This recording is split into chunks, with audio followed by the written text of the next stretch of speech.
to welcome you all here. A special welcome to those that are already members of the Hall of Fame. It's nice to have some of you back that have been previously inducted. And of course, a special welcome to those who will be inducted here this evening.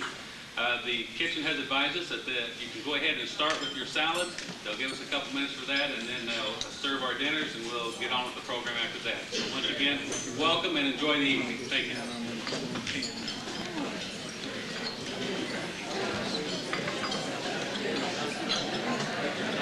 One last thing, if there's anyone here that we weren't really expecting as far as members of the 43 team or a family member that we don't have down, if you'd just be so kind as to let us know you're here so we can recognize you at the proper time. Just come to the front and let myself and Mr. Hickson all one of us know. We don't want to forget anybody, maybe someone here that we hadn't planned on and we hadn't heard from. So if you do that, we certainly appreciate it. Thank you.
We'll introduce the head table to you. Starting down on my far left, we have Taylorville's athletic director, Matt Hutchison, and his wife, Lisa. Next to them, we have Taylorville High School principal, Mr. Tom Campbell, and his wife, Sandy. I'm going to skip the next gentleman because I'll mention him in a minute, but his lovely wife, Lana Hickson, sitting next to him, and my wife, Noma, here at this end of the table. We again want to welcome all of you on behalf of the Hall of Fame Sports Boosters. We just appreciate all of you being here this evening, especially some of you that are already in the Hall of Fame. Mr. Hickson, people like you, it's good to see you here this evening. Johnny Orr, of course, is already in. He's with us again this evening and will come in under another category. Others that are members of teams that are here, it's a great honor and a privilege for us to be here to pay our respects to you people for all you've done for Taylorville High School. Before we get too far along, since we are here to recognize achievement in athletics, I think it would only be proper here this evening, since we just had a football team that went through an outstanding season, advanced to the second round of the playoffs, 9-win, 2-loss season, just an outstanding job. So there are a few of those players here. Would you players please stand up, the 98 Taylorville Tornado football team.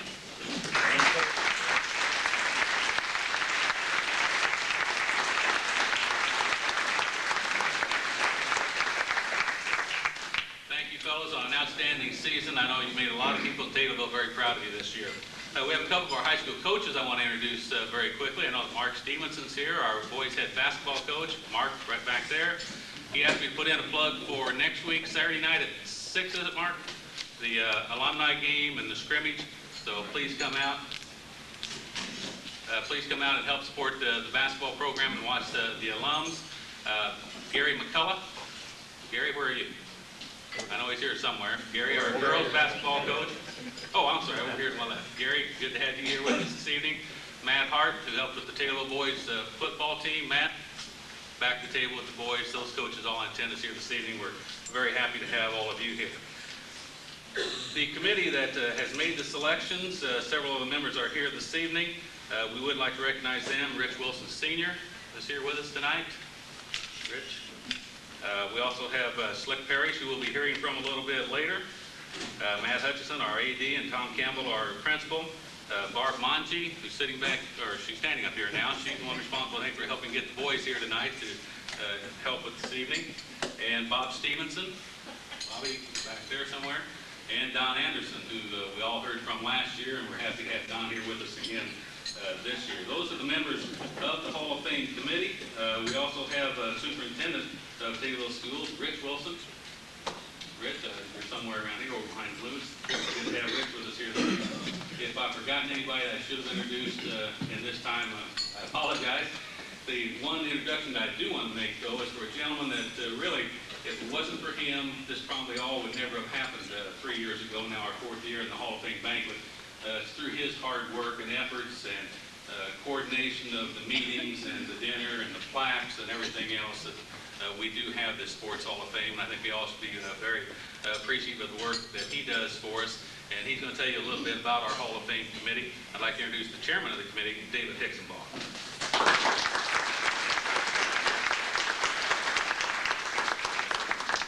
Thank you very much. I use the same term every year, but it fits every year in that this is a labor of love. It's something that I felt was very important that we start at Taylorville. Tradition, I think, is a very important thing to a school, to anything.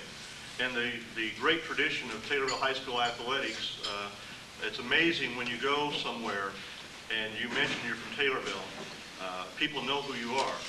And because of some of the athletes that we've had, because of some of the teams we've had, that's what happens.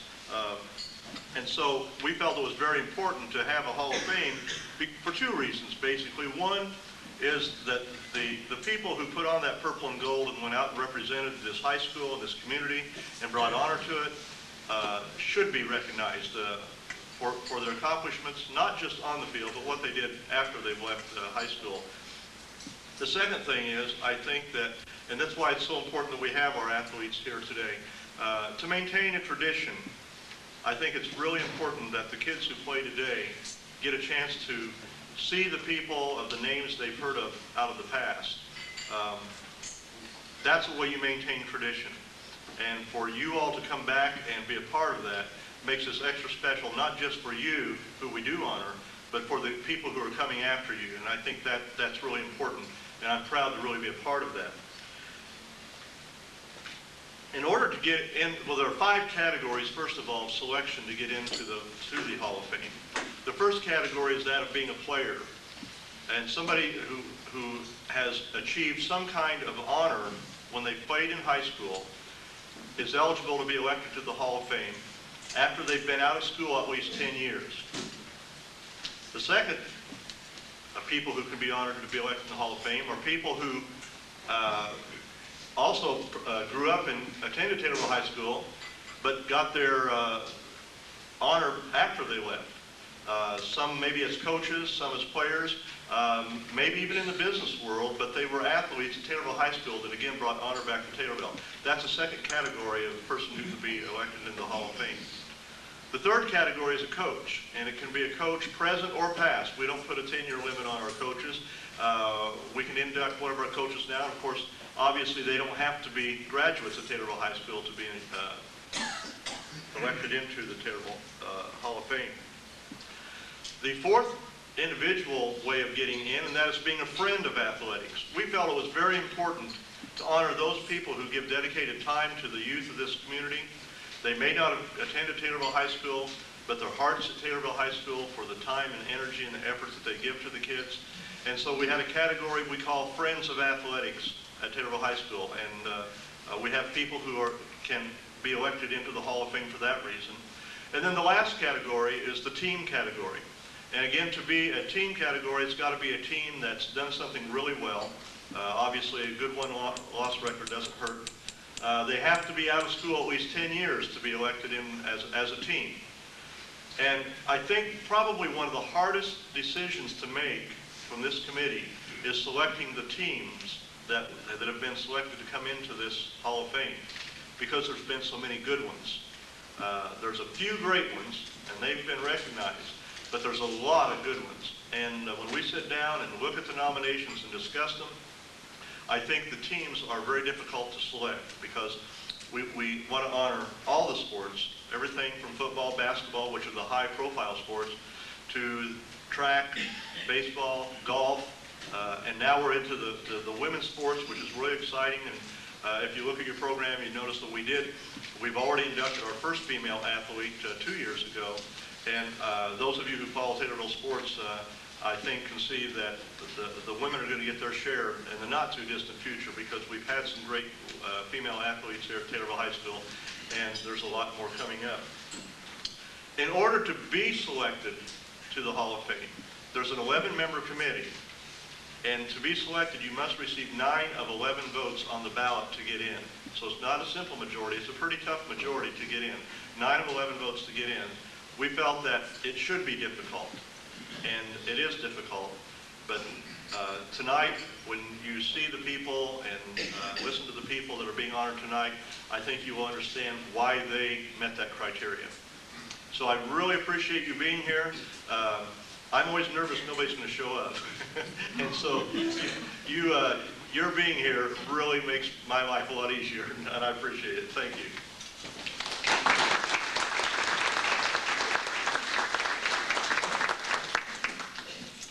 First category that we're going to induct this evening will be the 43 football team, and we want to give you a little bit of a background before we introduce those that are present.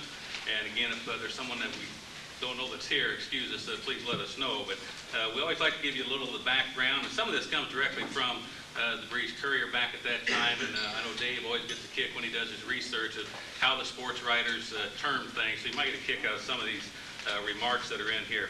Throughout the storied history of Taylorville Tornado football, there have been many great football teams, but one of the best had its achievements overshadowed by the feats of the basketball team during that same year. The 43 Tornadoes, with the same coach and some of the same players who made history on the basketball court, completed the regular season as only the second undefeated, untied team in the school's history. However, because of the challenge was placed at the completion of the season to play at equally undefeated Champaign High School in Memorial Stadium at the University of Illinois for what was then termed the mythical state championship, the Tornadoes found themselves on the short end of a hard-fought 7-0 score. With that loss came the end of the undefeated season and an official record of 8 wins and 1 loss. According to stories of the games found in the archives of the Breeze Courier, Coach Dolph Stanley started nearly the same lineup each game, with Joe McAdam and John Orr at ends, Red Jansen and Frank Hurt at the tackles, Dale Conley and Bill Berry at the guards, and Marshall Pearson at center. In the backfield were David Jones at quarterback, Shuley Bishop, John Conley, Charles Reister at halfbacks, and Jack Richards at fullback. Also seeing considerable action that year were Rich Wilson, Rex Livingston, Mick Gainey, Ralph Willison, Clyde Aller. Other members of the squad included Harold Parks, Dan Reese, Bill Davis, Dean Duncan, Donald Hawkins, Dwayne Hamill, Wayne Dozier, Bill Bland, Jess Diss, Robert Hurt, Harold Burns, Robert Pearson, Charles Noren, Charles Lindy Noren, Beryl Fraley, and Sam Calandro. The Tornadoes opened the season with a 48-0 win over the Kincaid Ponies. 2 touchdowns were scored by Jack Richards. Chuck Reister and Shuley Bishop, Dave Jones, and John Orr each scored 1. Jones was considered by many as the best drop kickers in the state, kicked 4 extra points, and John Conley added 1. One of the toughest contests of the year followed with a 6-0 victory over Springfield Fighchins. Jack Richards scored the lone touchdown, and the Tornadoes held Fighchins to only 4 first downs in the entire game. South Central Conference foe Gillespie was the next victim, falling to the Tornadoes 28-0 with Reister scoring twice, Bishop once, and Frank Hurt blocking a punt and scoring the final touchdown. The Tornadoes next dropped Bunnell 26-14 as Shuley Bishop picked up the slack left by an injured Charles Reister. Bishop scored 2 touchdowns, bookending 2 Jones passes to Orr and Willison for touchdowns. The Decatur Reds entered the next game undefeated and led the Tornadoes 13-7 at halftime. However, in the second half, a Conley to Orr pass gave Taylorville the lead, and as the Breeze Courier reported, with the Tornadoes on the 5-yard line in the 4th quarter, John Orr chose this moment to make the longest run of the year on the local gridiron when he took a lateral from Jack Richards, and tucking the pigskin lovingly under his arm, Orr dodged and twisted his way down the field for 83 yards while mass hysteria gripped the Taylorville bleachers. The final tally of 26-13 came after Dale Conley intercepted a late pass and returned to the 35-yard line, where he lateraled to Charles Reister, who raced the remaining distance for the touchdown. The next 2 weeks, the Tornadoes showed their muscle as they upended Hillsboro 65-0 and their arch rival Pana 53-0. The Hillsborough game saw Frank Hurt block 3 punts, each setting up tornado touchdowns, and Bishop and Reister each scoring from more than 60 yards out. This contest also provided the fans the opportunity to watch John Orr score from 51 yards out on a triple reverse.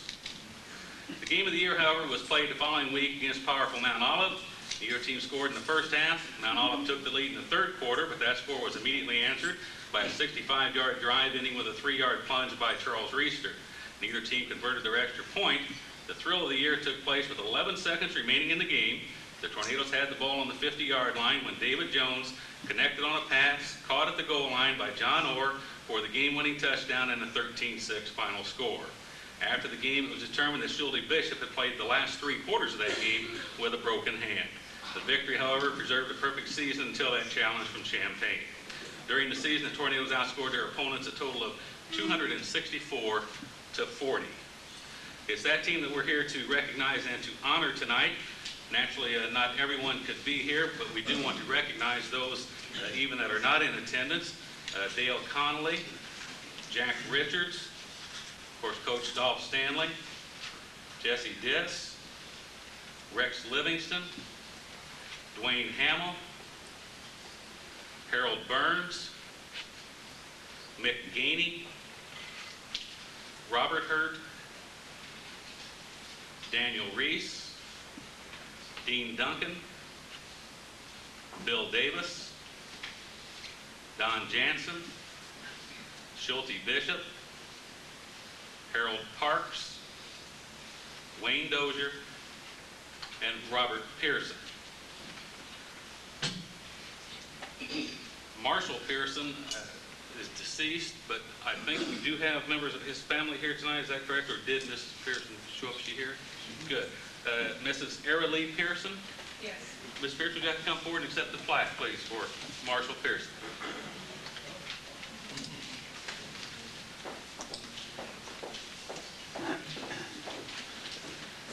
And while Mrs. Pearson is making her way up here, when we get to you players, we're going to give you all an opportunity to say a word or two. Feel free to go as long as you want.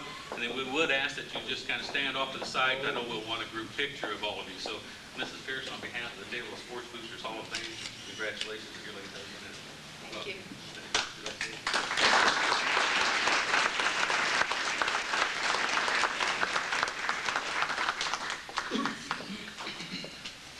First off, we'd like to introduce a gentleman who already is in the Hall of Fame under another category, who was a member of this team, and I know he'll have a few words for us, Joe McAdam. Joe came in a little bit late, but he's here at the back of the room, and we're certainly happy to have Joe back with us once again. Joe's mother, who I'm sure many of you remembers, had a little accident, a little under the weather, and we want to wish her Godspeed in her recovery, but Joe's here with us this evening. So.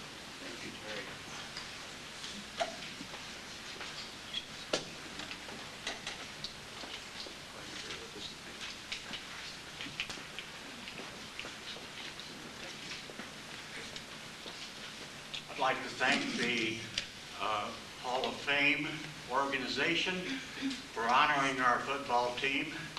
I think it's very appropriate that it be done in the hospital at this time.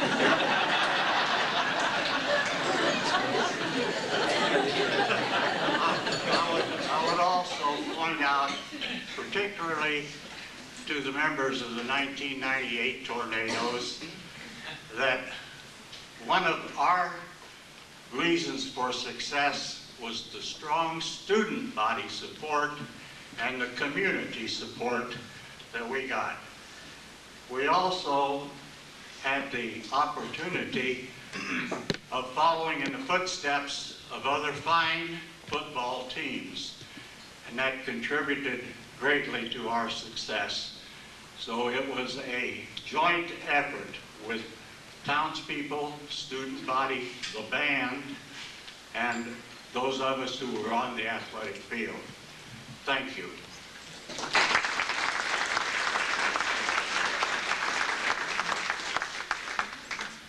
Next, we'd like to introduce for you this evening another member of the 43 team, Donald Hawkins. Mr. Hawkins.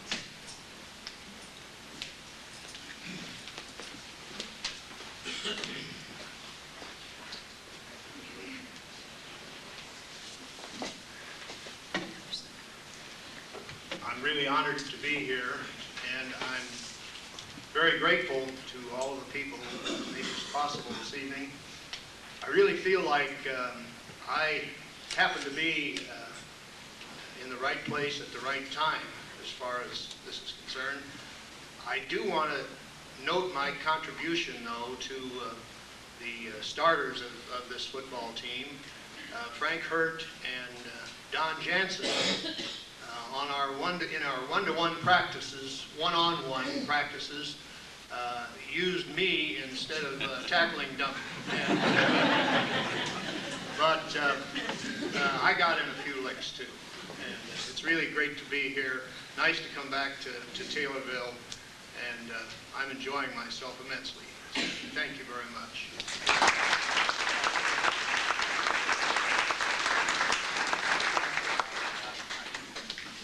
Next, we have a gentleman that I've known for quite some time that we're going to introduce and induct into the Hall of Fame tonight.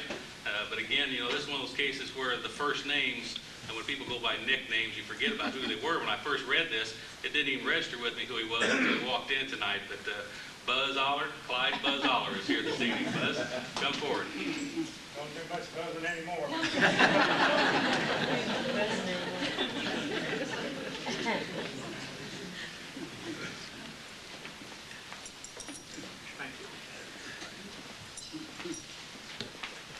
I kind of feel like Don. I was used pretty much as a tackling dummy, but Bill Burry and Dale Connie and Frank Hurt too worked on me, so I feel like probably I earned a little bit. Thank you very much.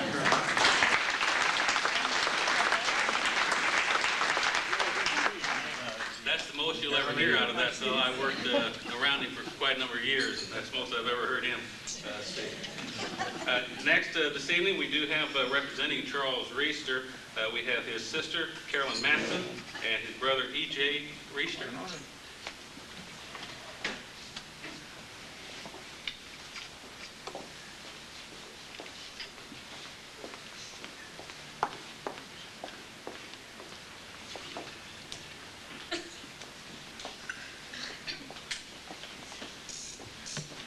I want to thank you all for honoring my brother. Thank you.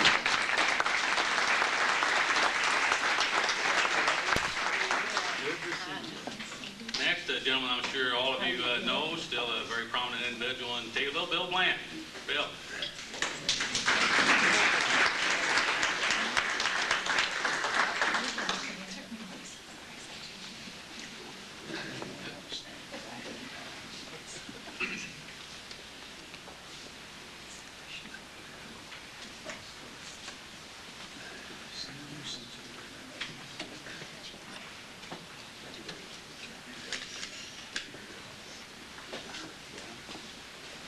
Thanks for the honor, folks. In the 3 years that I participated in this program, I think it was some of the best times in the school, and I appreciate it forever. Thank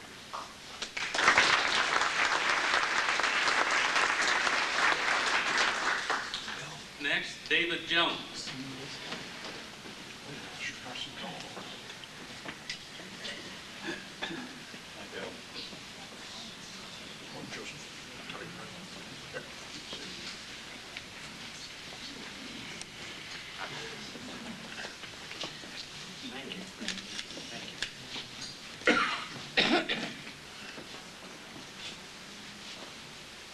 I'd like to make a correction in the program.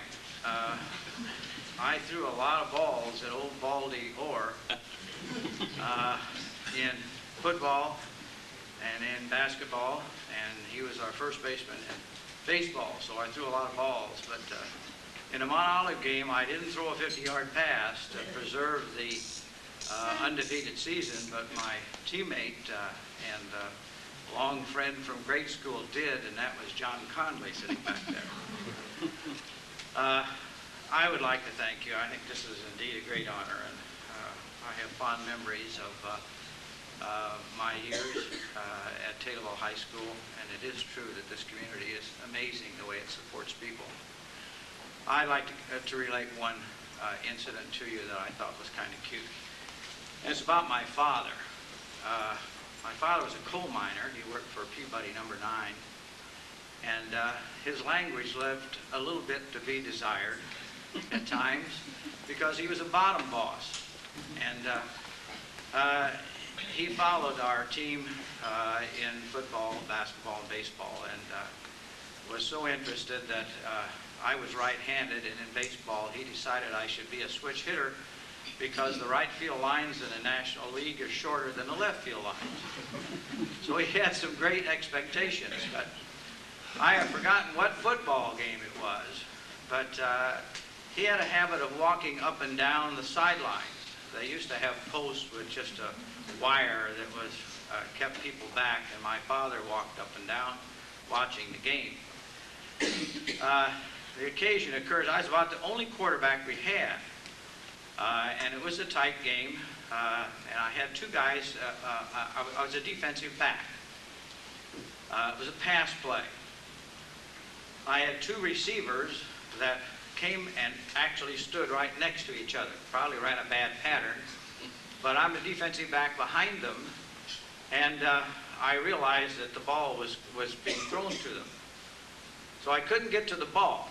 So what I did is that I ran my one arm through the crotch of one guy, and the other arm through the crotch of the other guy, and I held on. I couldn't get him down, but I decided I'd hold on until my friends arrived. Unbeknownst to me, I had my head down, and almost simultaneously, both these kids turned around and took a swing at me and hit me in the helmet. My father rushed on the field. But instead of going after the kids who hit me, he grabbed me and he said, "God damn it, David, are you going to let those kids do that to you in front of all these people?" Thank you.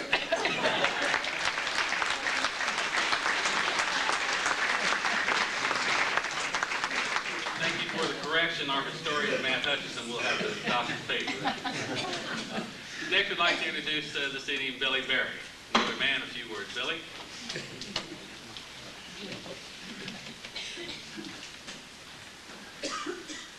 I'd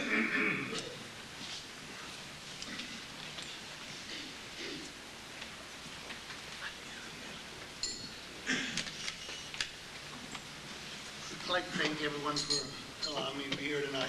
God, I wish I could play again. We'll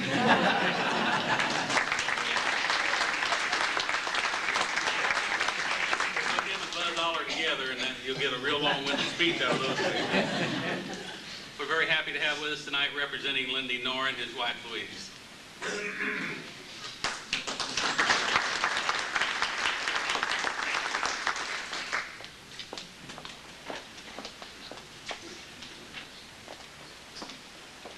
If Lindy was here tonight, he'd be very proud. On behalf of myself, our children, and Lindy's parents, we want to thank you for remembering him.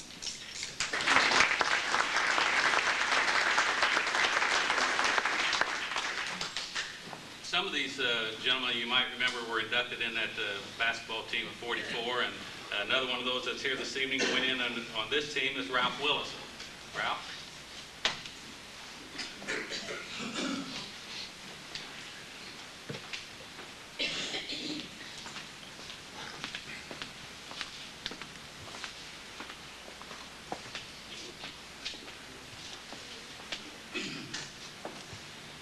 Well, I want to thank the committee for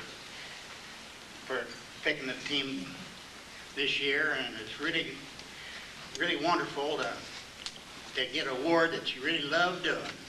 Keep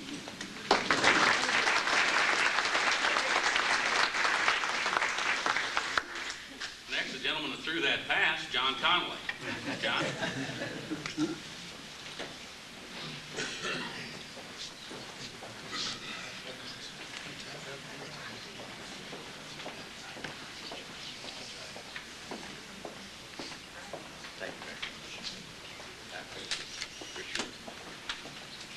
Well, I certainly want to thank the committee for this fine award. And on October the 30th, 1943, that was 55 years ago. I'm glad that we're all sitting close to the nursing home. Gentlemen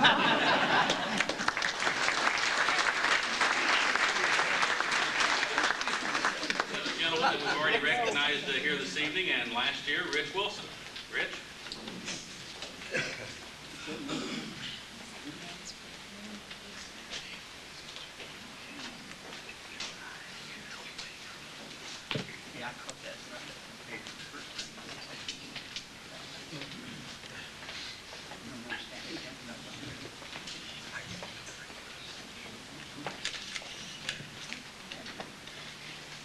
I want, if they rings down.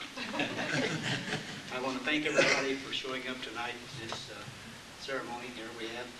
And I appreciate this plaque, and it reminds me a lot of Dolph Stanley. He instilled a lot of determination in us players, and I believe he could coach any sport he wanted to because he had the desire. He stressed teamwork and hard work. That's what made a football team. And I believe this team, 1998, typifies some of Dolph Stanley's teaching. And I think the coaching staff we have at football high school is outstanding, all from the top to the bottom. They're outstanding coaches, and the players can hang their heads high because they typify THS. Thank you.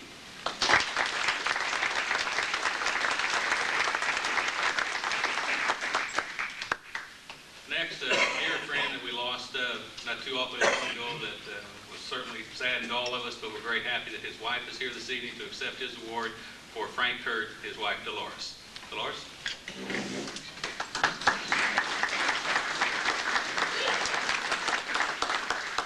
While Dolores is making her way up here, most of you, I hope, realize that Frank helped me for several years on the radio broadcasting football. And I got to tell one story about Frank. Those of you that know him would appreciate it.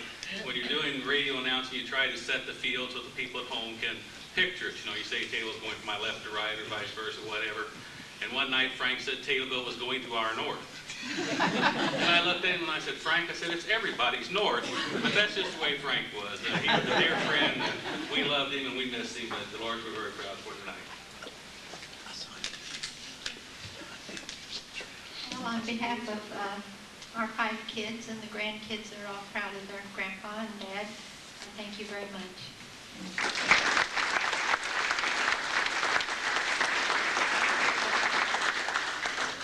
Next, we have Sam Calandro. Sam.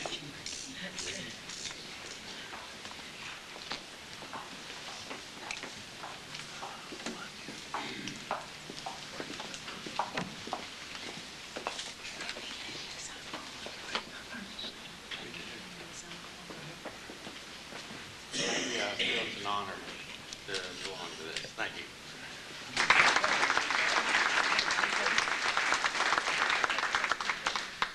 Next with us this evening, Beryl Fralin. Beryl, where did you find us again? There we go. Young folks.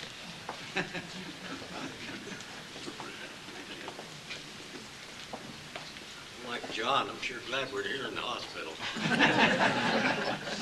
Unlike Hawkey and Buzz Aller, I didn't have to worry about those guys beating up on me. I played in the backfield, and I spent all my time running away from them. Thank you very much.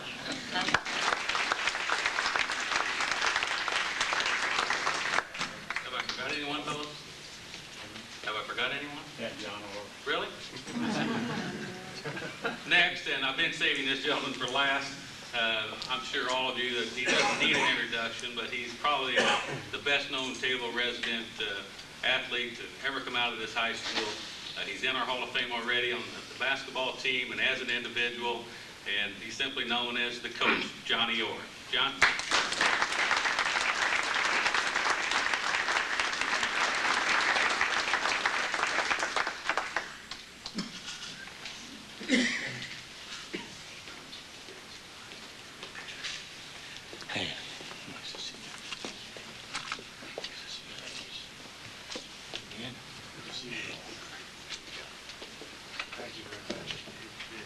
Thank you very much, and thank you to everyone. Everywhere I've ever been, I've always talked about Taylorville. But I want to tell you a couple unusual things about this team, which probably never happened again in history. Marshall Pearson and Frank Hurt, Red Jansen, Schulte Bishop, Chuck Reister, and myself all went to the University of Illinois. And Frank and Schulte and I lived together up there. Studied all night for a accounting exam, and then slept through the exam. But we went to Illinois. We were recruited. You know how the high-powered recruiting is today. Ray Elliott came down to our place. He was the coach at Illinois, and he said he wanted to talk to the 13 seniors that we had on our team. And he took us to Brooks Drive-In. And he bought us a hamburger and french fries and a milkshake. And 6 of us went to Illinois. But the big thing about it, this is a phenomenal, phenomenal thing if you ever think about it. We got ready to play Notre Dame, and there's 70-some thousand people, and they announced the starting lineup for the University of Illinois. And they said the left guard from Taylorville, Illinois was Frank Hurt. And at left tackle from Taylorville, Illinois was Red Jansen. And at left end from Taylorville, Illinois was Johnny Orr. 3 of us started as freshmen at the University of Illinois.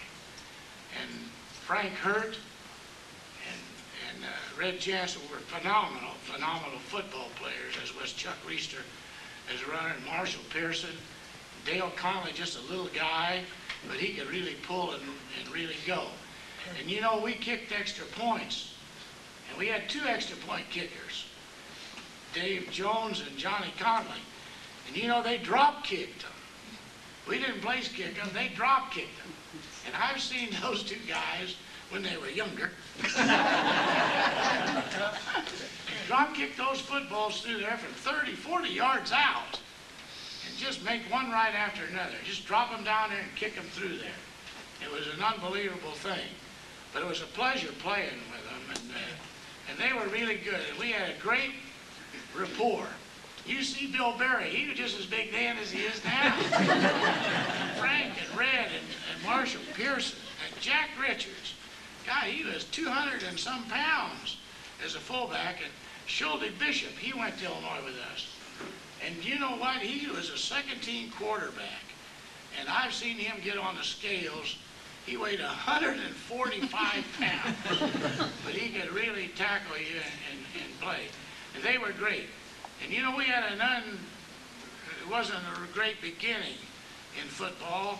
And Dolph took over the senior year when our football coach got drafted. And they couldn't find anybody else to coach the team, so Dolph took over as the football coach. And all of a sudden, we went undefeated. And we're the only football team that ever practiced basketball every Tuesday. It didn't make any difference, and it didn't have any effect on us. And when I later coached football, I hated 2-a-day practices. I hated that as a coach. And everything, so I never made them practice in the morning, just, you know, a little while. We played basketball. And then in the afternoon, we'd play football. But I enjoyed coaching football, too. But these guys were great guys. And we used to have a thing, you know, a saying, don't get hurt, because you're going to have to play anyhow. That's right. I've seen Frank hurt. He could hardly walk. And he played. He never missed a minute. And the same way with Bishop. He had that broken hand. He played the whole time. And everything. We had other guys that were hurt and injured like that. And it's amazing. But it was a great thrill for me, and it's a great thrill for me to be back. It's always a pleasure to come back to Taylorville and see some of you. And some of you I don't recognize right away, but I don't imagine you recognize me either. And thank you all, and thank you guys, and the wives and everything, and God bless you.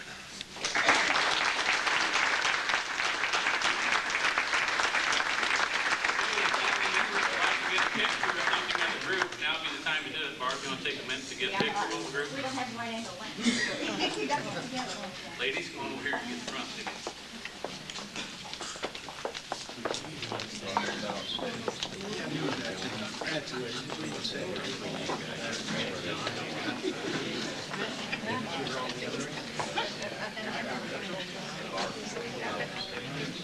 Yeah, how about you put up on the stage? Some could stand in front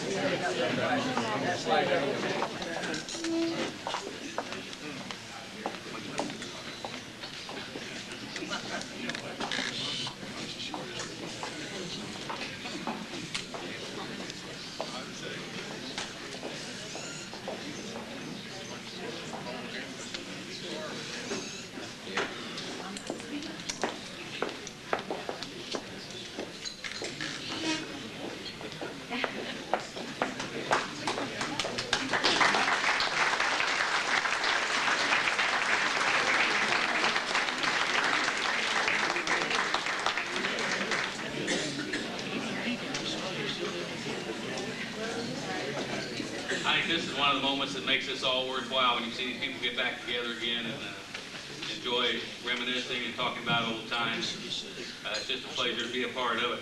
It's especially a pleasure for me when it's someone that I know personally, that I've worked with for several years and been involved with, and I see him on a weekly basis. Even today, you know, I'm not announcing anymore, but I see him all the time. I don't know if he's got somebody standing by to take his spot after we introduce him or not, but he's at his usual spot behind the camera right now. Of course, you all know who I'm talking about. Harold Slick Parrish was active in athletics during the glory years of the mid-40s at Taylorville High School. A member of the state championship basketball team his junior year and a center on the 45 team his senior year. Slick began his continuing relationship with the athletic program through the eyes of a camera beginning in 1947. It was that year that Slick started taking still pictures of football and basketball games at THS. Later, he was asked to be the photographer of group pictures for the Drift. In the early 1950s, Slick purchased an 8mm camera and began his career as a cameraman, shooting film of Billy Ridley and the famed 52 basketball team. By 1957, the camera of choice had become the 16mm camera. He became the team photographer for all football games and boys and eventually girls basketball games. As videotape became available, Slick purchased a quality camera that would provide coaches not only a quality film, but one that could be watched moments after the game was over. Because of his dedication to each of the sports programs and his understanding of the importance of providing coaches quality film to analyze, Slick rarely misses a game. He has filmed on top of press boxes throughout the state in rain, sleet, snow, and freezing temperatures. He has been an invaluable asset to the success of each of the teams that he has helped film. Slick Parrish has done more than just film games, however. He's a charter member of the Emil Mayer Junior Football League, and throughout the years served as secretary, treasurer, vice president, and president of that organization. He's a charter member of the Taylorville High School Sports Boosters and assisted Emil Mayer and other sports booster volunteers in building the present press box on the west side of the football field. Harold Slick Parrish and his wife Dottie live in Taylorville. He continues to exemplify a volunteer's dedication to making a difference for today's young athletes. It's my pleasure to introduce and to help induct Slick Parrish. Slick.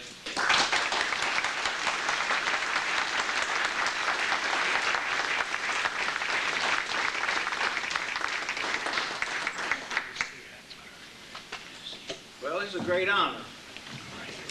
I've been at it a long time. How much time do I get?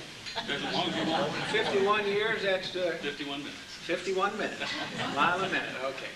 Well, I started this back in, well, when I was in the junior high. First I was a airplane enthusiast, and Mr. Koffold, he was the teacher of that extracurricular activity. And then Mr. Ross, he came in one day with a 35mm camera. And he said to me, he said, well, would you like to take pictures? I said, well, yeah, I'd like to give it a shot. So I talked to Mr. Koffold, and I got out of the model airplanes and into the photography business. And Mr. Ross and Mr. Koffold had a lot to play with that. I mean, they helped me in, all the time. There was one incident that you young fellas ought to remember. One day I was delivering papers. Mr. Caulfield and Mr. Ross were down in the stairway from where I come down to deliver my papers. And I come sailing down the steps and whizzed by, and I said, "Hi there, Mr. John Samuel Ross." And so the next day in school, I had him for homeroom. He said, "Slit, come up here." I said, "Well, what'd I do?" So I come up there, and he said, "Now, Mr. Caulfield and I were down at the bottom of the steps, and we were talking, and you come down, and you called me Mr. John Samuel Ross." I said, "Yes, sir." He said, "Well," he says, "young man, I'm Mr. Ross to you from now on." And he was Mr. Ross from then on. But I enjoy what I do. If I can help a youngster get a scholarship in any way, that's what I like to do. And before going further, I'd like to introduce my family. My wife, Dottie.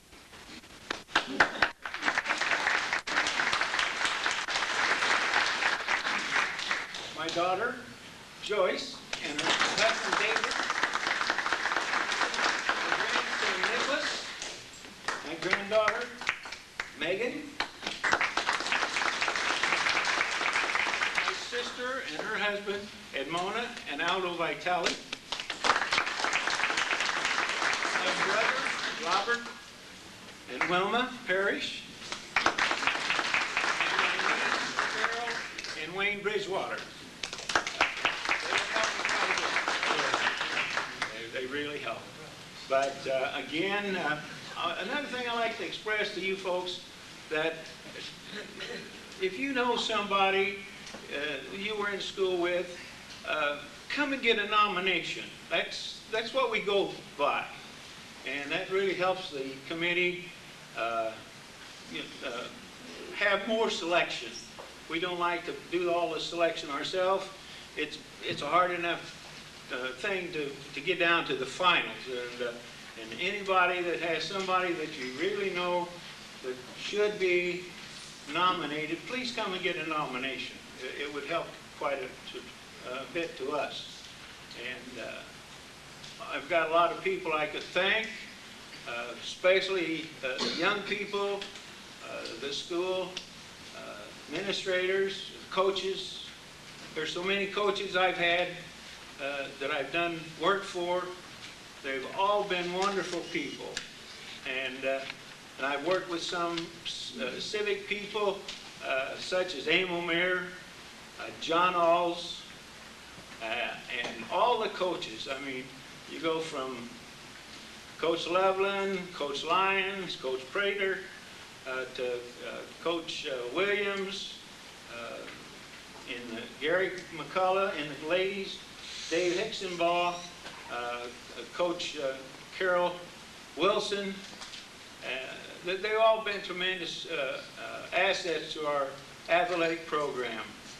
And without the good coaches and the students, like the young fellows last night, they gave 120%.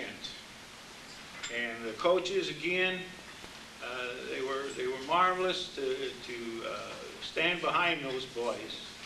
I know it's not a pleasure to lose, but they have nothing to be ashamed of. And as long as I can go, I want to do this. And for one other thing, what means a lot to me. Last night was about 2:30, I think it was, when we got home. We were unloading, and of course everybody's trying to get their bags and everything else. And this one young fellow, I don't know who he was. I wish I'd have taken more time, but at 2:30 in the morning, your brains don't work too good, especially when it's cold. So he came up and he said, "Mr. Parrish, thanks for taking our football film this year, our videos." And if anybody, if the young man happens to be here, I sure appreciated that. I really appreciate it. It means a lot, a real lot. And that's what, you know, that's what makes my job easy. I mean, just like you say, it's a pleasure to do it. And you wonder why you get a plaque for this. But I really enjoy it, and like I say, as long as God lets me, I'll be there. Thank you.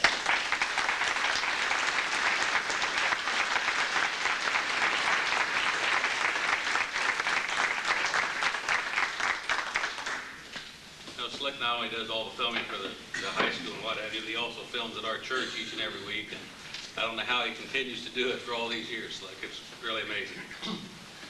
Moving along, it's another gentleman that I'm very proud to help introduce here this evening. I've heard a lot about him over the years. And just to give you a little background, Joe Venturi grew up in Langleyville. Joe, I lived out there for a couple of years ago and known your family. He attended Taylorville Township High School at that time, graduated the class of 1940. During his high school years, Coach Venturi was a member of the track team, lettered in baseball, and was a 4-year member of the varsity football team, being selected team captain in his senior year. Following graduation, Joe Venturi attended St. Mary's University in San Antonio, Texas, where he received an academic and athletic scholarship. He played 2 years of varsity football there, but with the United States entering World War II, he enlisted in the Marine Corps in 1942. He first served with the 1st Marine Air Wing in the Southwest Pacific. After returning to the States to become a combat conditioner, he also became a member of the El Toro Marine football team. In 1945, that team won the National Service Championship. Being honorably discharged in 1946, Venturi enrolled at St. Louis University College of Commerce and Finance. While a student, he became the assistant football and basketball coach to Jack Fabry and the head baseball coach at McBride High School in St. Louis. In 1947, he transferred to Millikan University in Decatur, where he was a member of the varsity football team and received his BS in business administration. He then continued to graduate school in education and physical education, doing his student teaching under the legendary coach Gabe Kentner. In 1949, Joe Venturi was hired as athletic director, head football coach, basketball and baseball coach at St. Teresa High School in Decatur. During the 11 years that he taught and coached at St. Teresa, his football teams won the Central Conference Championship in 1955, were runners-up in 1956. Coach Venturi was selected as Coach of the Year by WTVP, and some of us have been around long enough to know that that's now WAND in Decatur. That was in 1957. In 1953, his Bulldog basketball team reached the quarterfinals in the state tournament at Champaign, while St. Teresa, Venturi also started the track and golf programs.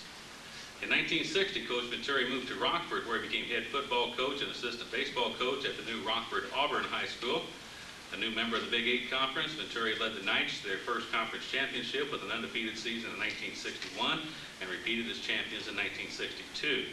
During the winter months, Coach Venturi scouted basketball games for his former high school coach, Dolph Stanley. In 1963, Coach Venturi moved again, this time to Pekin High School, where he was head football coach and assistant basketball coach under Dawson Hawkins. The Pekin football team was undefeated conference champs in 1965 and repeated as conference champs in 1966. While assisting in basketball, Pekin won 2 Illinois State High School championships, those being in 1964 and again in 1967. Coach Venturi retired from coaching in 1977, but continued as athletic director until 1984.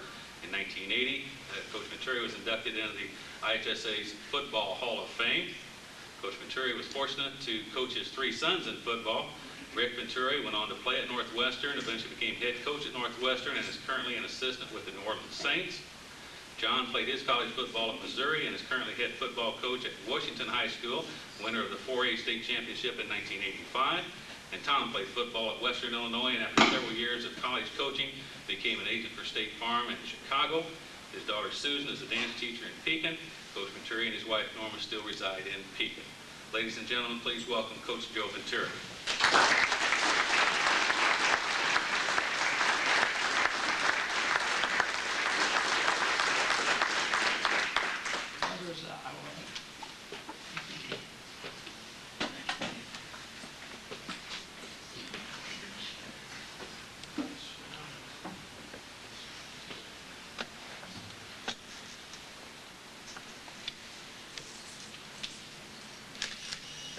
I want to take this opportunity to thank everybody for your day and your selection. That's great honor to be here.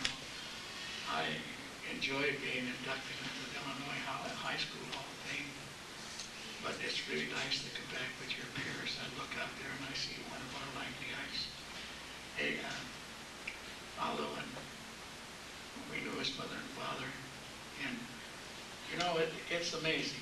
Incidentally, I'm pretty well crippled now, but I didn't get this from a football injury.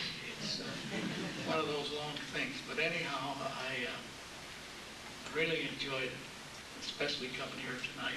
It's like coming home again. And I'd like at this time to introduce my wife, Norma. My sister, who's quite a golfer. And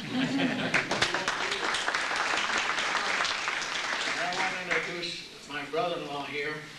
The only bad thing is we agreed on everything, but we played the Kincaid Ponies, and of course we beat them.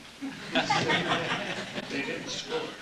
But anyhow, he was pretty tough. You know, we guys, I'll tell you, as you get older, you get better. If you don't believe it, look and see our accomplishments, and really, you don't realize it, but it wasn't. So anyway, I don't want to spend a lot of time here tonight because you've been sitting here as a wonderful speaker. My good friend Johnny Orr back there, I'll bet you they didn't eat hamburgers when that recruiter took him. They were high class. He was a high class coach and a high class fellow.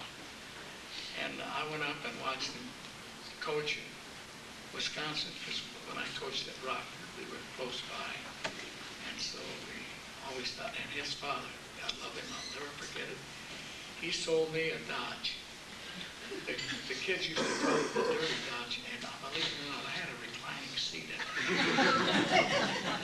But anyway, Bert and I were good friends, so I always thought a lot of Johnny as a football player and as a coach and as a recruiter. I think he's recruited a couple of our kids, and he didn't feed them. He didn't feed them that way. They were a player. They had the best filet mignon that you could possibly. And so it all started here with me. I was very fortunate. I had some great coaches. I came here, there was a coach by the name of Johnson, and I was a freshman. I got a uniform. I was so happy. Here I was, went out to Taylorville High and got to get this uniform. And so the next year, he moved on, and we got Dolph Stanley. He was our football coach, believe it or not. And I was always trying to impress him that I was a basketball player. Because you got a little thing going for you, because you didn't quite work as hard. But anyway, he said, Joe, you got tremendous dribbling ability. The only trouble is you dribble in one place.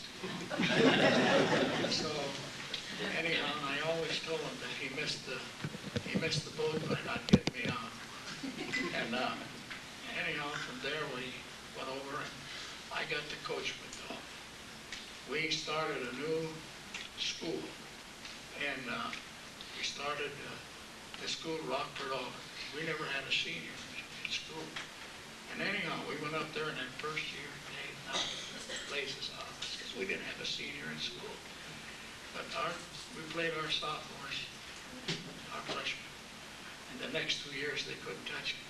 I have one of my assistant coaches here, Don Williams. I got to tell a story about Don. He helped with me. He coached on my staff football, and I was the assistant baseball coach. And up in Rockford, they never called the game unless there was 2 foot of snow. I was over there on the sideline with a cashmere black overcoat, freezing. And Don and I talked about it. And he was a great guy and a good coach. Enjoyed you, Don. I'll tell you that now, when you coach for me, I couldn't tell you because I was afraid you let it go to your head. Anyway, I want to tell you, we went out and I had a lot of, and with Dolph, you know, you learn one thing. You never give up. I always said that any team that plays for me will never be out-scrapped or out-hustled, because this is what you're going to do. We didn't ask the fella, do you like to play and win? He said, yeah. And I said, well, what price do you want to play for? Because you can wish in one hand and pour water in the other one and see which one fills up the quickest. And so they got the mess. They used to call me, you got to want to coach. And I had a teacher in school that says, what are you saying to that's not grammatically correct? I says, when we're playing out there against some of those big teams, they're not going to wonder how we were grammatically correct in making that statement. I wanted them to know that we wanted them to play football. And we were fortunate. We had 2 championship teams there. And then we moved down to Pekin. I missed that Rockford speed, Don. Because when I went up there, we used to time those kids over at Auburn. And they were very fast and quick. Well, anyhow, so when I said, what do you use when you time your kids there at Pekin? I said, they're big and strong and got a lot of heart. But I said, I timed them with the calendar. They got to play anyhow. But they gave us 2 championships, and we've enjoyed every place we've been. And football's been awful kind to me. And this is why I say, this award here tonight, it really touched me, because I'll tell you why. This is where I started. A little kid from Langley, and for the grace of God, I could have been working at Peabody number 9. But I want to thank my mom and dad. They made us say, hey, you go on to school. So I was fortunate to get that scholarship and play some ball down in Texas. And so this is what I like to leave you with, a couple of stories. I want to thank some of the faculty here at Taylorville Township High School, a woman by the name of Helen Broberman. She was our English teacher. And I'll tell you what, I was in a class that was practically all girls, and there was only 3 boys in there. You talk about being embarrassed. I got up with my 3-button overalls, and I rolled up my sleeve. And she asked a question, I don't know. So I'd make a good score on the test, and she thought I was cheating, and I don't blame her, but I wasn't. I stammered till I was a sophomore in high school, and she helped break it. And down at Langley, where you got it, if you can't talk, whistle. So we were able to overcome it, because that was a great thing for me, because I'm not a big speaker, but I had to give a lot of talks. Because winning, they all love you. And that's one thing about sports. You have a wonderful community here, and I'll tell you this. They follow you. And I want to congratulate those boys. And too bad not some of them are juniors. I'll take them back, but they're not come out of retirement. But anyhow, I sincerely enjoyed coming here tonight and breaking bread with you. And that reminds me of that story. St. Athanasius was a little boy. You remember that was the time that the Romans were really persecuting him. You know how they would do that? They would bring the boy into the arena, and they'd tie him up, and then they would roll out the people, and the lions. They came out, picked him up, and this kid said. He'd walk up to him and he'd look at those lions like knee high. And he'd walk back, and boy, Nero, they used to just secretary teacher in Rome. So leave a couple more. Out they come, and to make a long story short, because I'm taking up enough of your time. But anyhow, they said, Nero called him up and he said, you got to tell me what you told those lions that they didn't eat you. He said, I simply told them, if you eat, you're going to have to speak, so here I am. So anyhow, I love the athletics. I love to play golf. I guess the good Lord upstairs says, Joe, you're not going to win the U.S. Open, because I can hardly swing a golf club anymore. But I really enjoyed my work. I looked for in the morning when I went to work. And it wasn't always easy. but I loved it. And I want to thank you people for coming out. You and your thanks to me. Thank you.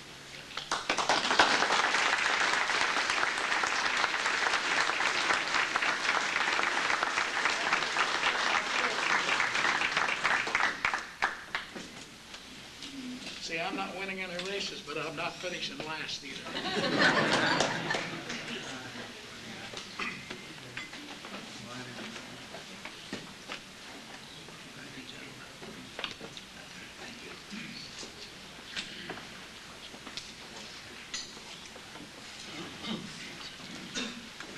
David just wanted me to mention like Coach Venturi, that the plaque that you have here is one that you will take home with you. The plaques that are on display back there are those that will be displayed permanently in the Hall of Fame, and that room is nearing completion, as I understand it, in the cafeteria at the high school, and we'll have a place of honor for all these people who have inducted in the past and those we're inducting here this evening. Well, Phil Clark is a 1963 graduate of Taylorville High School and is considered by many to be one of the best all-around athletes ever to compete at Taylorville High. He earned 12 varsity letters, and he not only contributed but excelled in every sport that he played. Probably most gifted as a football player, Phil started as linebacker on the 8-1 Tornadoes in 1960. Adding to the offense the following year, he rushed for 676 yards in 7 games, missing the final 2 games of the season due to an injury, but he still received special mention on the Chicago American All-Southern team. As a senior, Clark led the Tornadoes to the Mid-State Conference Championship and a 7-1-1 record. He rushed for 962 yards that year, giving him a career total of 1,638 yards, currently the second most in the history of the school. Clark earned Chicago American All-Southern first team honors following that season and was also named as Taylorville's outstanding back. A starting forward for 3 years on the Tornado basketball team, Clark led the squad in scoring with 443 points and a 17-point per game average his junior year, and added 417 points and an 18.1 point per game average during his senior year to compile a career total of 1,065 points, 4th highest in the school's history. He is selected as the team's most valuable player. He is also selected honorable mention on the Champaign News-Gazette All-State basketball team and to the Chicago American All-Southern team. During the spring, Phil participated on both the track team and the baseball team. Following his 8th grade year, he set the state JC track meet long jump record with a leap of 21 feet. In high school, Clark continued as a standout in the long jump and the sprints. He ran the 100-yard dash in a time of 10.2 seconds and anchored the state qualifying 880 relay team. Playing a variety of positions in baseball, Phil played an integral role in the Tornadoes advancing to the Final Four in the state baseball tournament in 1962 and came back as a starting pitcher to help guide the Tornadoes to their 6th consecutive Mid-State Conference Championship in 1963. Following the spring of his senior year, Clark was named the Decatur Herald and Review Area Athlete of the Year. After graduation, Phil received a scholarship to play football at the University of Missouri under Coach Dan Devine. He became a starter for the Tigers at linebacker his sophomore year and played regularly until a knee injury ended his career.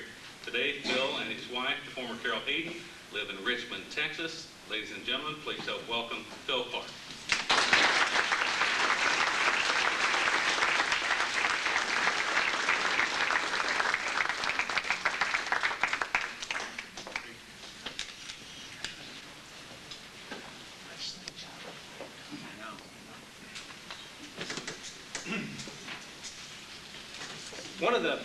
First of all, thank you very much for having me here, and I want to thank the committee for this great honor. I guess after 35 years, I'm just glad you all remember my name, let alone all those nice facts and figures that they talked about. One of the things that I've heard everybody talk about here tonight is community, and I guess that's one of the things I'd like to spend some time talking about, because it's one of the things I think I remembered the most about growing up in this town, and what great support we all got from families and parents and the community at large. I guess it was a place that during the 50s and 60s was a great place to be, sort of like our own Mayberry RFD here. Because I remember growing up and hopping on my bicycle and going out to Manners Park or going down to Jack Hazati's house and playing football or basketball in a side yard, or meeting my friends at Manners Park, because there was always a game going on. And most of us usually, at least in those time frames, had one thing in mind. let's play something. So it was fun, a game. And I think we spent most of our time playing those games. And I think the hours that we spent together, forming those friendships, playing those games, made it easier for us to have success later on in high school. And I think one of the reasons that we've remained friends for lifetimes. Some of those guys I'd like to just mention. A few of them are here today. Johnny Jones, Dave Hicksonbaugh, Richard Shaw,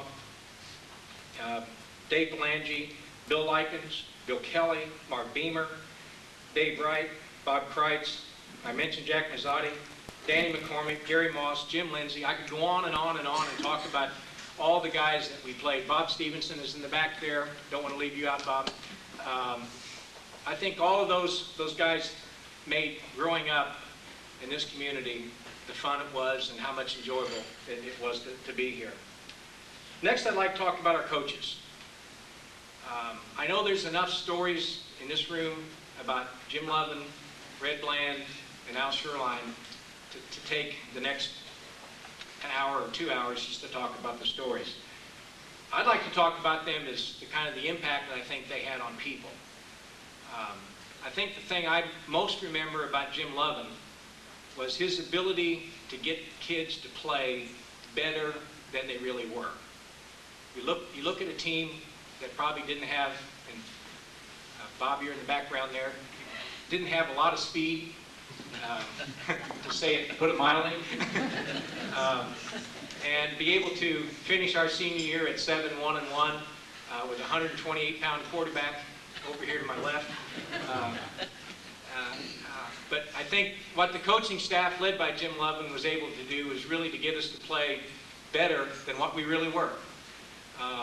It was always funny because it seemed like we only had about 3 or 4 plays. 27 power, 29 power, 27 power, 29 power, back and forth, and it was always sort of intimidating for the guy who was the 2-back of the 27. When you'd run up to the line of scrimmage and the other team would say, "We're going to run right here." And we'd run right there and we'd still make yardage every time. And that's because I think one of the things that we did well, we blocked and we tackled, we did the basics. And of all the 3 coaches I mentioned earlier, I think that was, to me, one of the strengths they had, was we didn't do a lot of fancy stuff, but what we did it well. And we practiced it and practiced it and practiced it. Red Bland, one of the greats in this town. Red always made it look so easy. He would sit over there on the bench, his legs crossed, and he would say things like, "Always take the first strike." I never could understand why we always had to take the first strike. Put us in the hole. But as I got older, I said, and started coaching and doing things myself, I figured out that most high school kids can't throw a first strike. So now I know why he had us take that first strike. But he always said, catch the ball and throw the ball, hopefully to the right person. Always the simple stuff, going back to the basics of baseball. We were winners in baseball because it was fun. We did all the things that were necessary. The only time that I would get upset, and some of the players would get upset with Red, and he had a habit when he was on third base and he wanted you to steal, instead of going through signs, he'd go, "Psst." Of course, now you weren't the only one that saw that. So by the time you got halfway down the second base, the second baseman's standing there with the ball in his hand. And Red would come by and say, "You didn't get a very good jump, did you?"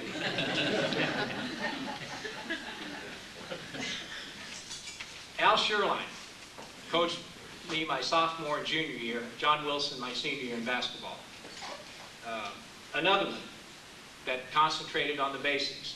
Pick and roll, good defense, get rebounding position, do all the things that make you a good basketball player, and the victories will take care of themselves. One of the things I guess I most remember about Coach Sherline was the very first game my sophomore year that I started was against St. Teresa. And as Rich and John and Dave know, I've always been real shy about shooting. So I come out of the first half, I'm 0 for 9. And some of them haven't even hit the backboard or anything. I'm so nervous as a sophomore. And Coach Sherline said, Phil, whatever you do, you're a good shooter, keep on shooting. So I ended up 0 for 15. But the confidence got me through it, that he was still behind me and said, you're a good shooter, keep shooting. Eventually, a couple of them started to fall. There were many other coaches. Bob White in the back. Spent a lot of time together on the football field, track field, doing a lot of things together. John Wilson, Berlin Bundy was our freshman and sophomore, I think, football coach. My very first basketball coach is here today. Daryl Mammon is in the back. I think I was in the 3rd or 4th grade or 5th grade, something like that, when they had a program here where the high school players came down and coached the grade school kids. And Daryl was my first basketball coach. Thanks, Daryl. Appreciate it. The other thing, I guess, that reminds me that I have fond memories of, looking back, is and one of the things that they've talked about here tonight is the tremendous support that the community has given athletes and students in Taylorville. I don't know, it was Johnny Orr or somebody said, when you go around and you mention you're from Taylorville, people know about you. People know where you're from. They've heard of Taylorville. They know we've got great athletics. They also know we've got great people that come out of this town. And I think in our class, and maybe it's just because I'm more familiar with it, but I remember the strong bond and the strong feeling that every time you looked up in the stands, the parents were there. I can't think of how many times we looked out and we saw our parents sitting there in those cold bleachers with blankets and coats huddled up around them. And there weren't very many games that you could look out and I couldn't see the same people that were there all the time. And I'd just like to mention a few of them, and I know I'll leave some out. But Gaylord and Lois Jones, Harold and Edra Hicksonbaugh, Virgil and Lucille Blangy, Alec and Velma Shaw. And I know there are others from classes before and after me that were there. But those are the folks that seem to always be there for us. And those are very strong memories that I have. And as I have become a parent, and I'm going to talk about that in a little bit, have influenced me very strongly to do certain things. I guess two people that I'd like to really mention today who were never too busy to take me to practice, never too busy to drive to camp to go see me play, and that's my parents, Jack and Laura Clark. Would you stand up, please?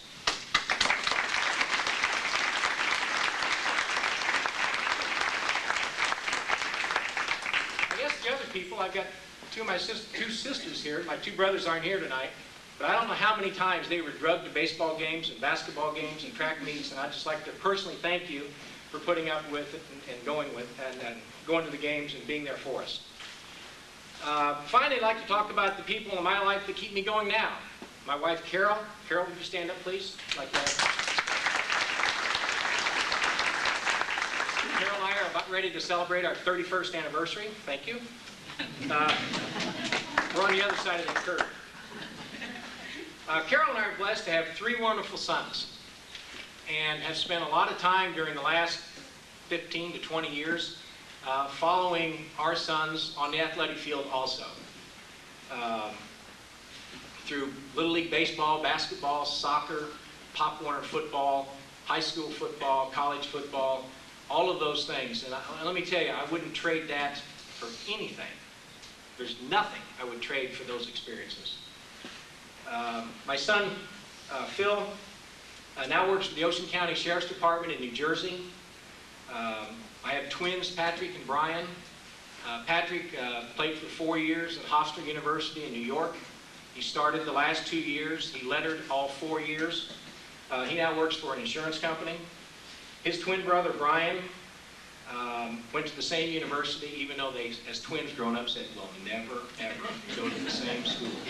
But they did. Also went to Hofstra University, where he also lettered all 4 years, started his final 3 years. He was a 2-time first-string All-American at safety, led the entire nation his junior year. You can tell I'm not too proud. Led the entire nation, regardless of what class he played in his junior year in interceptions. He now plays in the Canadian Football League for the Montreal Alouettes. Hope they win tomorrow because the playoffs start tomorrow. And if they go to the Grey Cup in Winnipeg, Carol and I will be there for that. And I guess Carol and I have crisscrossed the country, literally, from California to Maine to Georgia, down North and South Carolina, all over the place, watching them. We never missed a game, even though we were living in Texas and the games were all over. And now Canada, watching our sons play. And I guess I now know what great joy our parents and the folks that supported us had watching us play and giving us that support that we needed to continue on. Once again, I thank all of you for this great honor, and I thank all of you for coming out tonight. It once again displays the community support that Taylorville High School and Taylorville Athletics has always received and hope will receive forever. This will always be very special to me. Thank you.